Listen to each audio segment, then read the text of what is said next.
Hi, my name's Eric. Hi, my name is Dion. Hi, my name's Amanda. Hi, my name's Richard.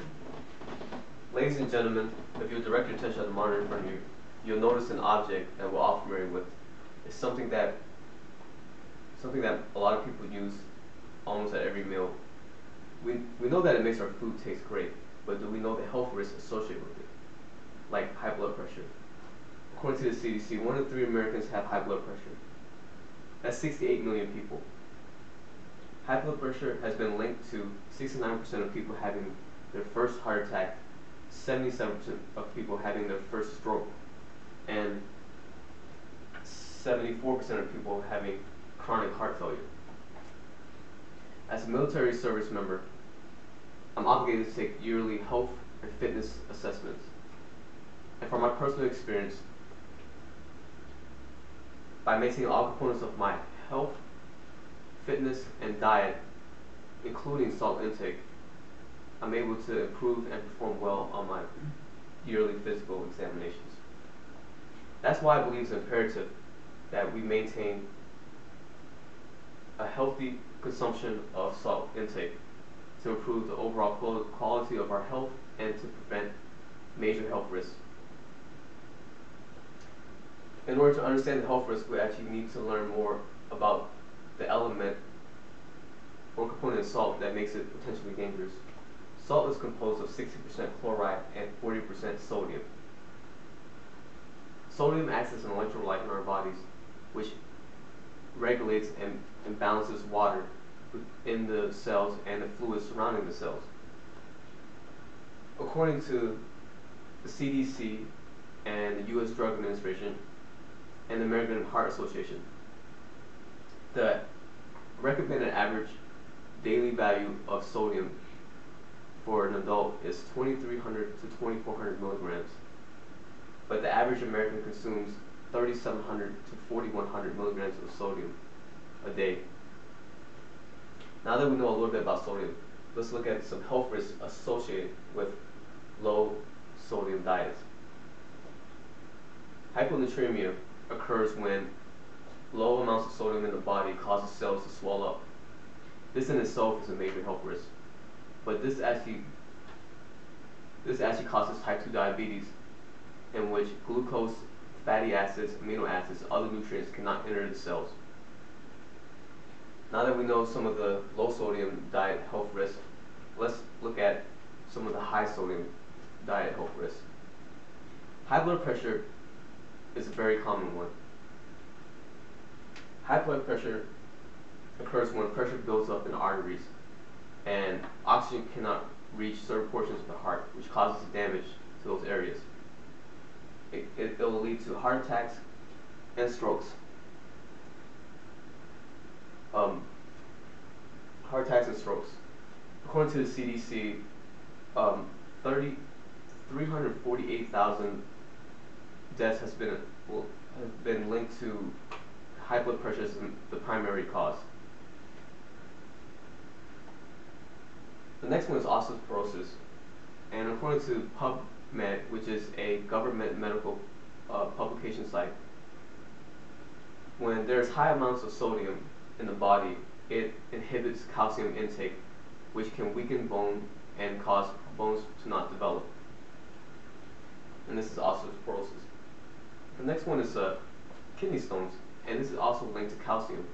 Once calcium is excreted in the urine, it forms with oxalate and phosphorus, causing kidney stones. The next one is also very common. It's dehydration, something that we all have experienced before. It causes dizziness, muscle failure, and headaches. As I said before, low amounts of sodium causes cells to swell up. Inversely, high amounts of sodium causes fluids to build up in organs and tissues, which is also not a very good thing. Now that we know the health risks with high sodium and low sodium, let's look at some guidelines and tips to prevent this. The first one is awareness. We need to realize that a healthy medium is needed, not too low or too high. Next is nutrition facts. This can be found on the label of all food products that you purchase from the grocery store. And you want to look for the row that says sodium and pay attention to the daily value. I have an example here of a package of ramen that's popular among college students. On the back of the label it says that there's 2 servings and the daily value for it is 48%, which is almost 50%, 1150 milligrams of sodium. 2 packages of these would easily be the daily value. So as you can see, it can be really easy to exceed the daily value of sodium. The next step would be to cut back on salt. And there's many ways you can do it. Probably the most natural way is just to enjoy the natural taste of food. Or you can just get rid of your salt shaker. The next is, if you like to cook with canola or olive oil instead of using butter or margarine. And you can also season with herbs and spices instead of using salt. And since most prepared food contains high amounts of sodium,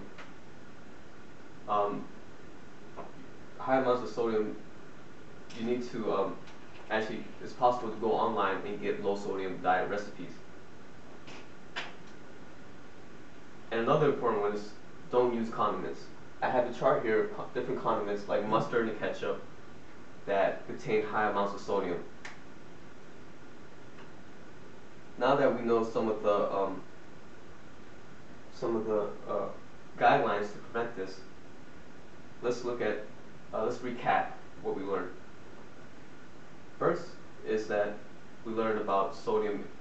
We learned about the components of sodium, and next we learned about the health risks with low amounts of sodium and high diet sodium of health risks. And then we looked at some guidelines to fix that. So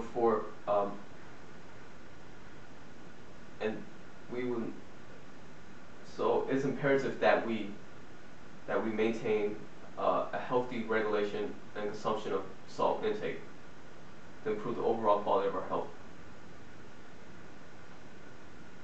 A healthy lifestyle needs a foundation, and a small detail such as salt intake can make a big difference in the way our body functions and acts. So ultimately, we are the ones that are in control of what goes in our bodies. So I believe it's important that we make the right choice to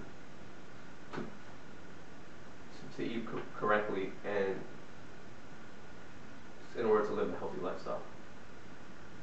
Thank you.